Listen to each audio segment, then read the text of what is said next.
Mwiriwe, turi tariki 9 z'ukwezi kwa munane umwaka wa 2026 muri Repubulika ya Demokarasi ya Congo. Imirwano yongeye kubura nyuma y'imisi bisa naho hari agahenge cyangwa se bisa naho hari ituze, n'ubundi urugamba rwongeye kuba isibaniro. Noneho muri Kivu y'Amajyaruguru muri Walikale, Wazalendo na M23 bumvanye mu mitsi ihangana ritoroshye, abaturage bagira ubwoba. Ibunda by'arutura byumvikanye biturika mu nguni nyinshi, ndetse byarangiye bamwe mu Wazalendo nabo bakoresheje imbunda z'arutura bangana na M23. Gusa ariko uburyo n'urugamba rwatangiyemo byabaye icyo twakita nk'agatendo. Uti gute?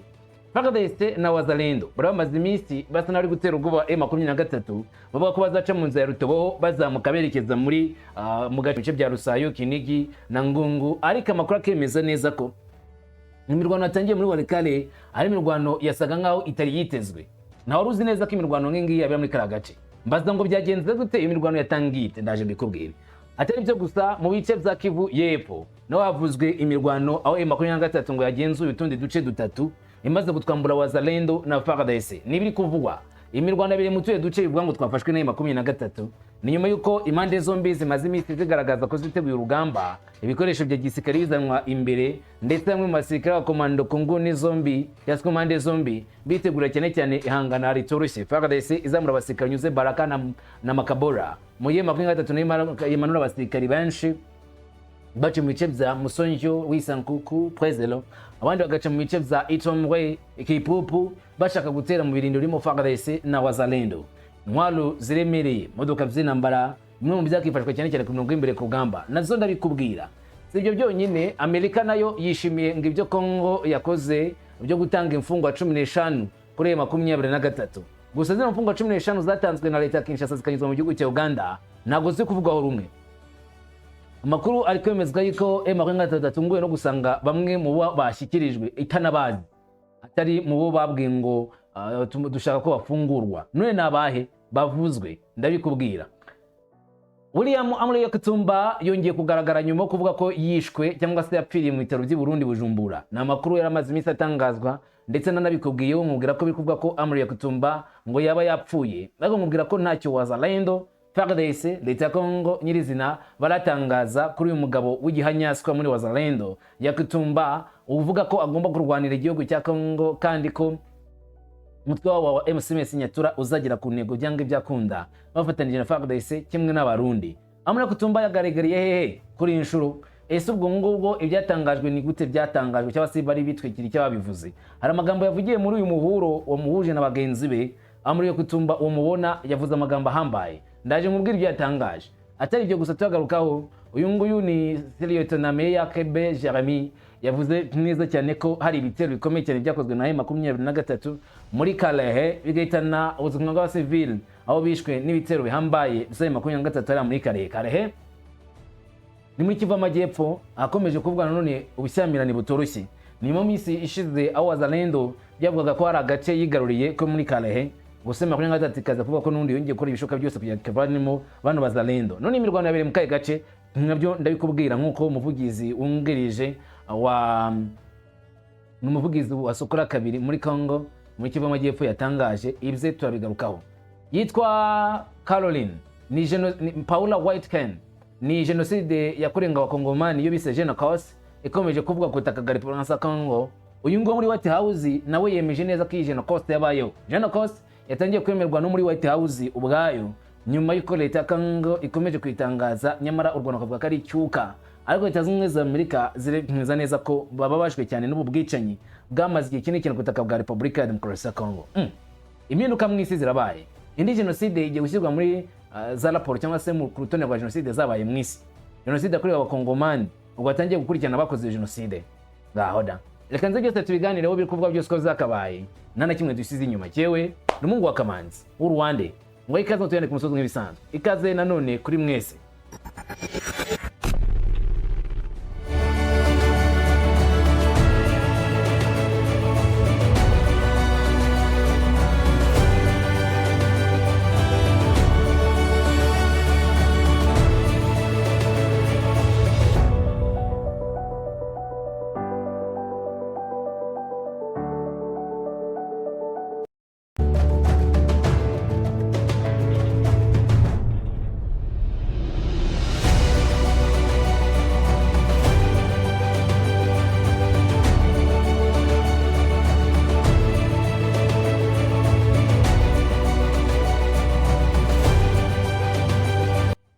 nivyo ku butaka bwa Repubulika ya Congo hari kuvugwa ibyitwa guhangana kutoroshye hagati y'impande ebyiri, Wazalendo ifatanyije FARDC ndetse n'undi gwa M23 hariya muri Kivu y'Amajyaruguru muri teritwari ya Walikale.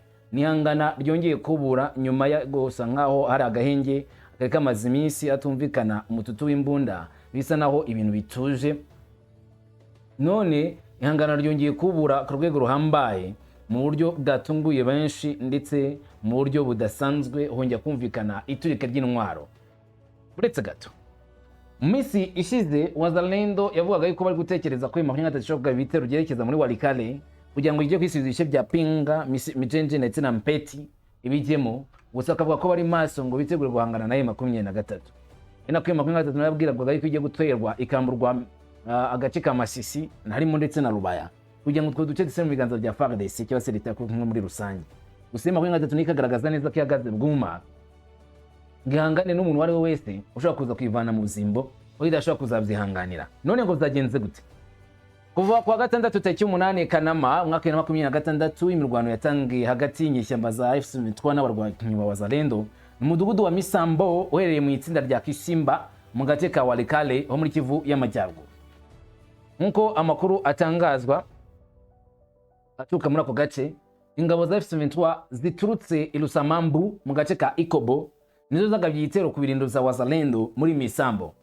Imirwano yatangiye mu gitondo cya kare yaranzwe n'amasasa aremereye ndetse nayoroheje yumvikanye muri iryo turika. Ibuka ko muri Ilusamambu umisi ishize n'undi Wazalendo na FARDC bagize gutya bakagaba igitero bagaba ku birindiro za M23 bikavuga ko bahitanye abasirikare batari munsi ya 22 ba M23.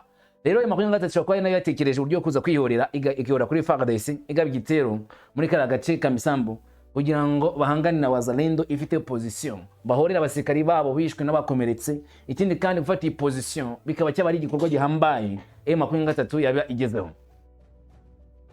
Iyi mirwano yateje impungenge abaturage bo muri Misambo n'imidugudu yikikije, bamwe batinya ko imirwano ishobora gukwirakwira no mu tundi duce tutari Misambo gusa, batangira gukizwa n'amaguru bahunga utwo duce kugira ngo babanze barebe ibintu biri kwerekera, dore yuko nyine nta muturage wishimira kuba ahantu hari imirwano baba batekereza cyo niki sakwiye basiga ubuzima. Benshi muri bo rero baravuze bati turabona imirwano ituziye ikizima nuko twava muri kano gace tukagira handi twerekeza, dutekereza ko ari umutekano, tugategereza yuko iyi mirwano izashyirwaho akadomo cyangwa se abahangana bazarangiza ibikorwa byo guhangana, tukagaruka mu ngo zacu hari amahoro n'ituze tutikanga ibiturika. Kuko isaha byatangiriyeho yari isaha abantu baba bakiryamye ku isaha y'isa 10 n'igice za mu gitondo. Abantu benshi baba bakiryamye bumvisha ibintu biturika, rero ibisasu biremereye, imbunda nini n'into yazisakuza, maze avuga ati intambara iraje kabisa nakundi. Batangira gufumyemo abatutse muri Isambo barirukanka, ari nako bashaka bahungira hari umutekano, ariko atari mu nzira ibitero nyirizina biri guturukamo ngo batazana none kubizira. Nyuma y'amasaha menshi y'imirwano Wazalendo yavuze ko yasubije inyuma igitero cya F23. Bivuga ko inyeshyamba ngo zasubiye inyuma zerekeza Ilusamambu mu gace ka Ikobo nk'uko amakuru amwe bivuga. Misambo iracyari mu buyobozi ngo bwa Wazalendo. M23 umushinga wayo ntabwo wagezweho neza icyo bashakaga gukora muri Misambo kugira ngo bavanemo Wazalendo byaranze. Abazalendo ngo bihagazeho burundu, ariko uburyo butatu bavuga ko bakoresheje nibwo buryo ngo bwabafashije. Bitewe nuko M23 yaturutse Ilusamambu Gombe Bunyonyo, Wazalendo itabimenye. Babimenye M23 igeze muri metero 100 gusa ngo igere ku birindiro za Wazalendo na FARDC. Wazalendo bari ku burinzi bahise kwita ifirimbi, bakoresha amafirimbi mu burinzi. Mwavugije ifirimbi bagenzi babo bari baryamye bahita bakangukira hejuru byako kanya. Bahise bigabanyemo amatsinda 3, itsinda rimwe rinyura ruguru gato ya Misambo mu gashyamba gahari, irindi risa n'iryerekeza ku nzira igana mu gice cya Kazinga, mu gihe irindi tsinda ryakomeje kuba hagati ku birindiro zabo. Itsinda riri ku burinzi ryese ritangira kurasana na M23 byeruye, akora kemeza ko M23 cyo ko yayikiye abasirikare bagera kuri 5 ba Wazalendo byako kanya. Gusa mu gusubiza Wazalendo kuko zese ziba nyinshi bahise bagutaguta M23 ruguru n'epfo ndetse ubwo n'imbere nyine abo bari gushaka gutera, maze barasa kuri M23. Mbere ko M23 isubira inyuma yabanje kwihagararaho kuva ku isaha mu gitondo kugeza ku isaha 3, birangiye M23 yisubije inyuma, ariko ababyibonye bavuze ko hari abagiye bahetswe ku bitugu baye M23 itegezwe ko ari abapfiriye ku mirongo imbere ku rugamba cyangwa se inkomere zakomerekejwe n'amasasa aturutse kuri Wazalendo. Ivyo nziko bitagutunguye kuko imirongo y'imbere ku rugamba uruhande rwose rurasa amasasu samashaza kandi uwo rifashe nyine riramwahuranya byako kanya. Niko rero ngo byagenze M23 iburi cyo yari yaje gushaka isiri inyuma kibuno mu maguru tegeta peke pack igenda itakoza amaguru hasi itiki mwitero bigutuka kuri Wazalendo isuya mu gace ka Rusamambu nkuko amakuru atuka muri iki cyerekezo abivuga yuko gahunda M23 yari hafite itigeze igerwaho cyangwa se ibyifuzo byo bitabaye byo. Muri abantu n'ibintu byangiritse nturamenyekana, nta mibare yizewe y'imfu inkomere cyangwa se wenda ibyabomowe muri ako gace byavuzwe. Gusa urugomo ngo rushya rwadutse mu Walikale nubwo uruhande rwo rwatangaza neza abakomeretse n'abazize iyi ntambara. Abaturage bavuga yuko byange bikunde abantu benshi bo ku mpande zombi bashobora kuba barasize ubuzima abandi bagakomereka nk'uko bavuga ko urugamba rwari rukaze. Kuguhangana kwa mu gihe akomeje kugaragara imirwano hagati ya FC23 n'imitwe itwaje intwaro yo muri aka gace ifatanije n'ingabo za leta mu duce twinshi two mu gace ka Walikale aho bajya bafumyamo gutya kumva uyu munsi bararwanye ejo barongeye bakozanyijeho mu kandi gace gutyo aho Wazalendo bavuga ko badashaka M23 twibona muri kara karere, ariko nayo M23 nayo ubwayo kavuga ko ari ibice yifuza kwisubiza kugira ngo uyifashe kurinda inzira zigana muri Masisi, nyine bagakora blockade ituruka muri Walikale bagafunga inzira Wazalendo na FARDC banyuramo binjira muri Masisi. Bamwe bavuze ko M23 yatekereje nabi ubwo yabaga Mijenje na Mpeti, kandi iki gihe yahise ifungurira amarembo Wazalendo na FARDC buryo ashaka kuzatesha umutwe M23 kugeza ku mwuka wa nyuma, kuko gutakaza uko duce byese bituma M23 buri ubugenzuzi bukomeye muri zerekezo ubwo ubugenzuzi yari ifite mbere ikabita kibufite. Wazalendo na FARDC akayo bagenzura aka gace mu buryo bwihariye kandi kongera gutera ubwoba M23 isa ku yindi ushobora kuzajya ishaka kongera kwagenzura bikanga, kuko abangaba nabo baza bamaze gukaba bakabise byuzuye izi nguni ari bazikoreramo byanyabyo. Amakuru rero akomeza avuga ko mu minsi ishize imitwe ya groupement ya Ikobo na Kisimba hibasiwe cyane n'ibikorwa byinshi by'urugomo. Intambara yari imaze kuvugwa muri Beresa, Rusamambu, Bukumbirwa na Kalonge bituma abaturage bava mu zabo ndetse nibazo byongera mu baturage bo muri ako gace biba byinshi. Urubango rwa kurwana muri kano gace ka Masamba mu gihe n'ubundi bamaze iminsi barwanira muri Beresa, Rusamambu, Bukumbirwa na Kalonge. Rero ko hano muri yageze muri kano karere bivuze ko nahangaha higeze kurwanirwa utakizera yuko ibintu byarangiye isa kwisa n'undi bashaka kumva urugamba ruraturitse mu buryo butangaje, kumva n'ubundi bakozanyijeho bararwanye ku rwego rukomeye. Kuva ku wa gatanu tariki 7 Kanama habaye imirwano hagati ya FC23 na Wazalendo irushihe nanone ni mu gace ka Banamulindwa muri groupement ya Kisimba. Abazalendo bavuze ko birukanye abagavye igitero basubira inyuma berekeza Ihula. Nyuma yaho habaye agahenge mu mirwano muri ako gace. Kwa gatanu tariki 7 niho habereye urugamba ruremereye cyane muri kano gace aho FARDC na Wazalendo bari bibereye mu gace ka Rushihe batungwe n'igitero gikomeye cyatutse kuri Ihula M23 kikije cyo bavana muri kano gace ka Rushihe mukagenzurwe na M23 birangira Wazalendo yihagazeho cyane. Ushaka kumva urugamba kavuga uteko none ko barwana niba gikintu batsindira babungutse iki ku mirongo y'imbere ku rugamba gukozanya gutya kwa gukenewe kugira ngo unamenye imbaraga z'abantu bategeye position zawe nk'imbaraga zabo zingana, nimba igihe bashake baza bakakuvana mu gace runaka bakakwesura ukagenda wirukanga utareba inyuma, cyangwa se niba bafite imbaraga nkeya ushobora kuzabakubitana mu munsi umwe ukavana mu gace. Igihe bapanga igitero kimeze gutyo ari gukangakanga batanafite target guhita bayigarura byako kanya, aho kugira ngo bamenye imbaraga z'abafite imbaraga zifitwe n'abari muri ako gace, hanyuma ngo babone kujya gutegura urugamba rwa nyarwo ushobora kuza guhangana nabo. Bivuze ngo ibitero byose bumva Wazalendo bango yatsinze kwishimana kimwe, ariko no komeza kugira intsinzi muri ako gace n'ikindi. Niba M23 itaje kubiga ngo noneho izabona uko iza kubitwaraho mu minsi iri imbere. Bivuze ngo nge namwe komeza gutegereza iminsi iri imbere ni by'ingenzi cyane, tukazamenya icyo iminsi iri imbere izabiduhakiye muri rusange.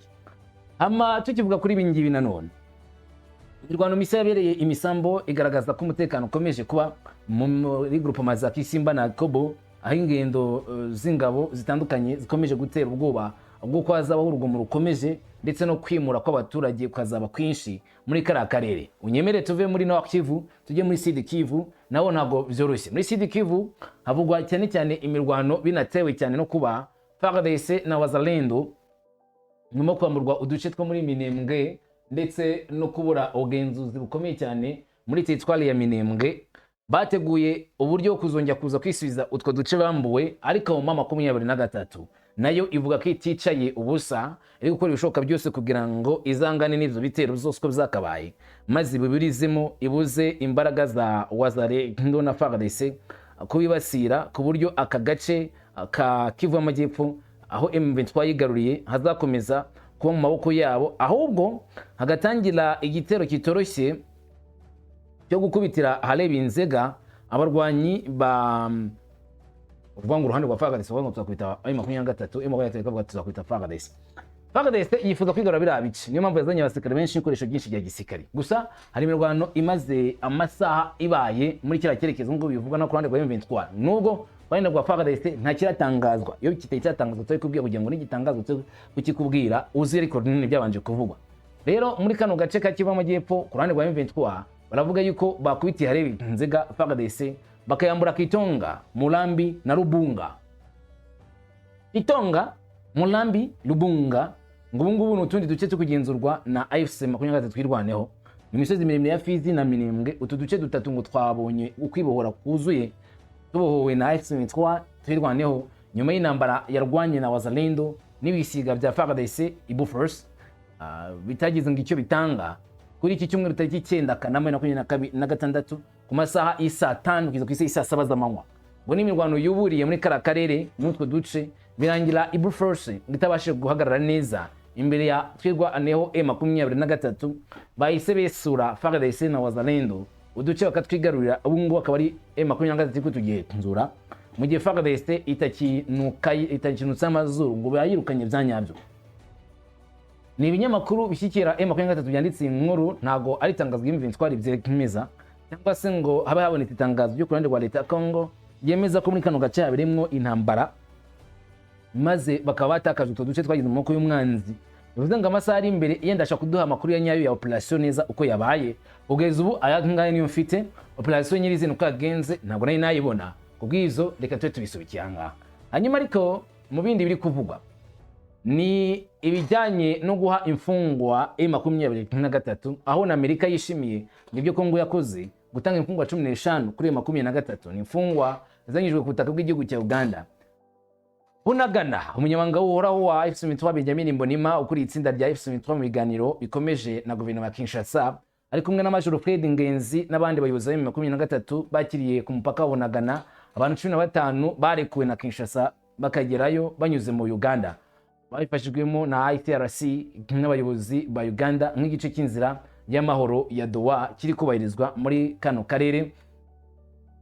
Umunyamabanga wa Leta Zunze Ubumwe za Amerika ni umujyanama wa Donald Trump ushinzwe kano karere ushinzwe Afurika ndetse n'Uburasirazuba cyangwa se ibihugu by'Abarabu, yagize ati Leta Zunze Ubumwe za Amerika zishimiye uburyo bwa mbere bwo gutwara no guhererekanya imfungwa 15 ndetse ku buyobozi bwa Congo zijya muri M23 AFC hakurikijwe uburyo bwa Doha bw'amasezerano ya Doha bwo guhererekanya imfungwa bwashyizweho umukono na guverinoma ya Congo na M23 mu gihe cy'umwaka ushize.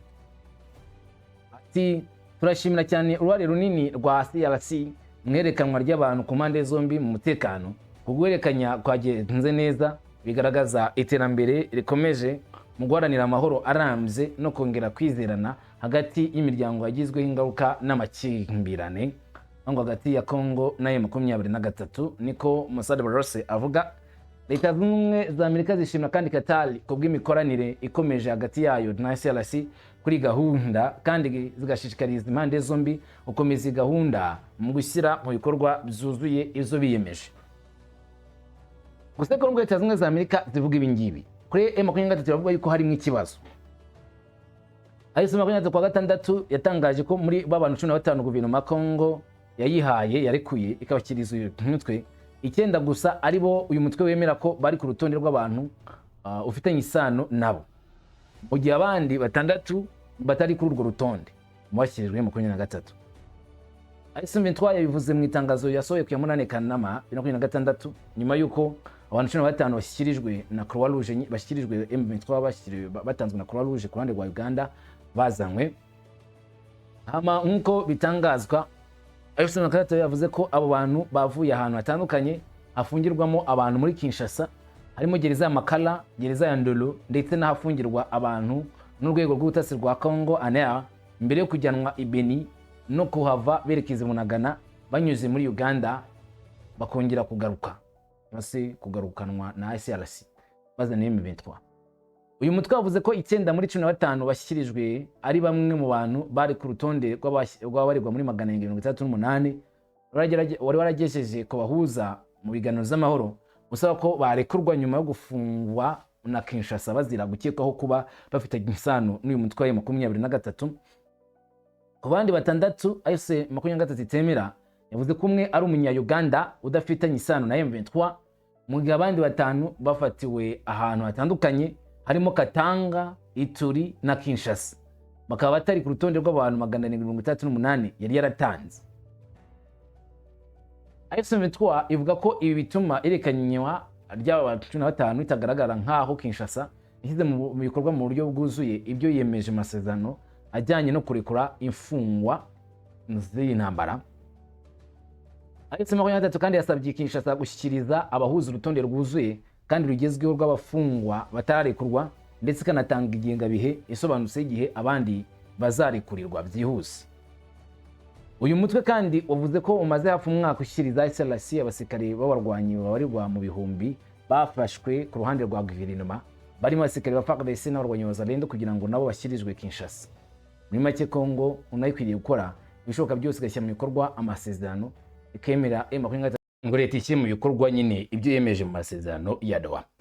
Tukivuga rero bikomeje gukorerwa ku butaka bwa Repubulika ya Kongo ni urupfu rwa William Amri Yakutumba. Uyu akaba ari umwe mu bayobozi b'Abazalendo by'ibyavuzwe ko yapfuye yishwe n'ibikomere yakomerekeye ku mirwano yo muri Kivu Amajyepfo akajya kuvurirwa i Bujumbura, ari nawe yaje kugwa. Ni inkuru yakomeje guca ibintu ku mbuga nkoranyambaga n'ibitangazamakuru cy'icyaha M23 zinshi.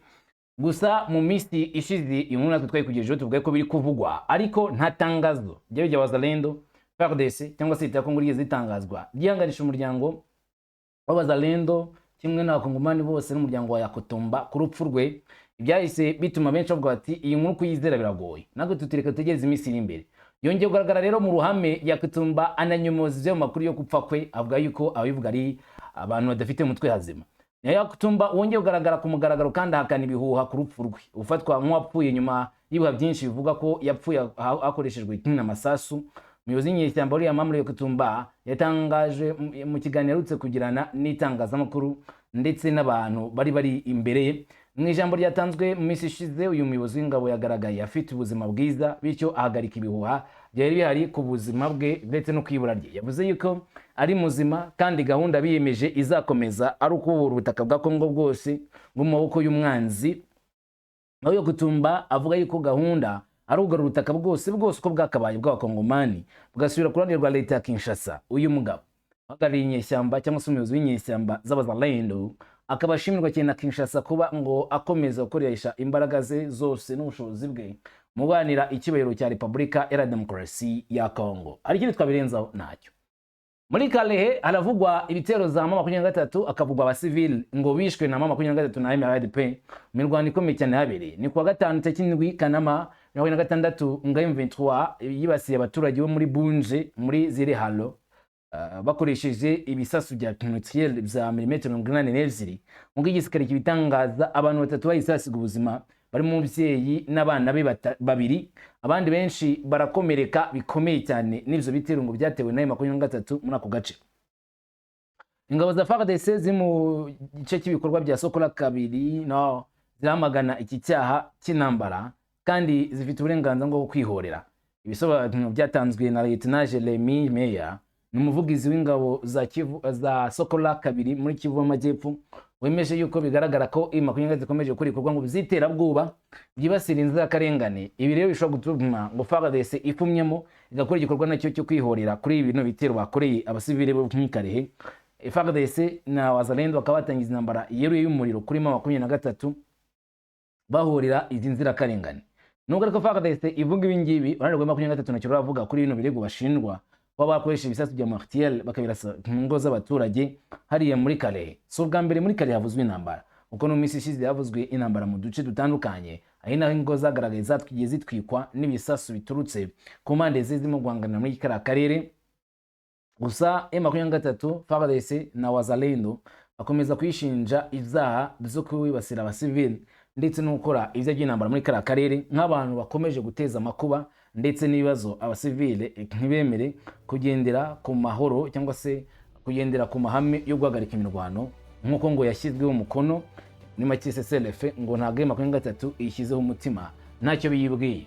Tugaruke kuri iyi nkuru ya General Cost. General Cost ni gikomeje kuvugwa cyane ku butaka bwa Repubulika Iharanira Kongo ariko no muri diplomasi ya Kongo. Ni jenoside avuga ko yakorewe abakongomani ikozwe n'u Rwanda, ubwicanyi bumaze igihe kinini cyane ngo bwarakorewe abaturage b'inzakarengane ku butaka bwa Repubulika ya Demokarasi ya Kongo. Kuri ubu nyirizina ikiri kuvugwa ni iki? Kuri ubu aravugwa yuko ngo Leta Zunze Ubumwe za Amerika zatangiye gushyigikira Kongo muri iyi genocide yabo no kugaragaza neza ko ari igikorwa kibi kidakwiriye kwihanganirwa ahubwo gikwiriye kwamaganwa ku ruhando mpuzamahanga. Ku munsi mukuru wa genocide ati turashimira byimazeyo Pasiteri Paula Whiteken, uyu nguyu ni ambasaderi wa Leta ya Kongo muri Leta Zunze Ubumwe za Amerika wanditse ku rukuta rwa X. Paula Whiteken ni umujyanama mu by'umwuka cyangwa se mu by'ubukamana Perezida Donald Trump muri White House, akaba n'umujyanama mukuru mu biro by'idini bya White House. Kubw'ubutumwa bw'impuhwe, isengesho n'ubufatanye ku bahohotewe, abarokotse ndetse n'abaturage bose ba Kongo, adufatanije kwibuka ubutabera n'amahoro arambye muri Kongo. Bati ku munsi wa genocide wo kwibuka genocide turashimira cyane Pasiteri Paula Whiteken, umujyanama mukuru wa Perezida Donald Trump, wiyemeje kwifatanya n'abaturage ba Kongo mu kwamagana icyo bise genocide cyangwa se ubwicanyi bugambiriwe bwibasiriye abakongomani mu bihe byashize, aho Kinshasa ivuga yuko bigaragara neza cyane ko amahanga azagerwa kumva ko Kongo yahuye n'ibyago bikomeye, abarenga 12 bishwe muri kino gitero cyangwa se muri iyo bise genocide. Kugeza ubu ntago umuryango w'abibumbye uradekarara ku mugaragaro ko wemera jenoside yakorewe abakongomani nka jenoside zabaye mu isi, nta n'urwego mpuzamahanga ruremeza iyi jenoside cyangwa se genocide muri Kongo. Gusa ariko byatangiye kugaragara neza cyane ko igihe gishobora kuzagera Kongo ikaba yakemererwa ko cyangwa se kurana mpuzamahanga bakakemera ko genocide bivugwa na Kongo koko yabaye, biturutse kuri Leta Zunze Ubumwe za Amerika nk'igihugu cy'igikomerezwa kiri kumva cyane cyane ibyo Kongo itangaza kandi yemera. Ni nyuma y'undi mupasitori nanone wo muri Amerika namaze kugaragaza ko bemera kandi bashyigikiye Kongo kubwo kwibuka no gushyigikira inzirakarengane zazijwe n'ubwicanyi. Ni Kongo ivuga ko imaze imyaka irenga 30 yibasiwe n'u Rwanda rwagiye gukorera jenoside. Ni ibikorwa ngo bya jenoside byakozwe n'ingabo z'u Rwanda za RPF cyangwa se za RPA ni RDF uyu munsi, ngo bagiyeyo ngo bitwikiriye gukurikirana abahoze ari mu ngabo z'u Rwanda ya FAR ex-FAR, ariko n'uyu munsi bakakirwanira muri Kongo. Rwanda ruvuga yuko ibyo ngibyo ari ikinyoma, ahubwo ngo ubwicanyi bwose bwabaye muri Kongo bwatewe na FDLR yakwirakwije ingengabitekerezo ya jenoside ari no gukurikirana abatutsi muri Kongo ndetse n'ibindi. FDLR ariko nkibutse ko wiyemeje gushyira intwaro hasi ikemera guhuza na Leta ya Kongo kugira ngo urwitwazo u Rwanda rutanga kujya muri Kongo rurangire. Muri make u Rwanda ngo rusigaye nta mpamvu rufite yo kurwanira muri Kongo, ukavuga ngo ruzagiye kurikirana nayo bo gutera igihugu cy'u Rwanda bazabemeye gushyira intwaro hasi. Ibyo u Rwanda rwamaganye bako rudashaka ko FDLR ishyira intwaro hasi, ahubwo ko amasezerano ya Washington byateye byo biteganywa keretse kuyirasa no kuyirimbura.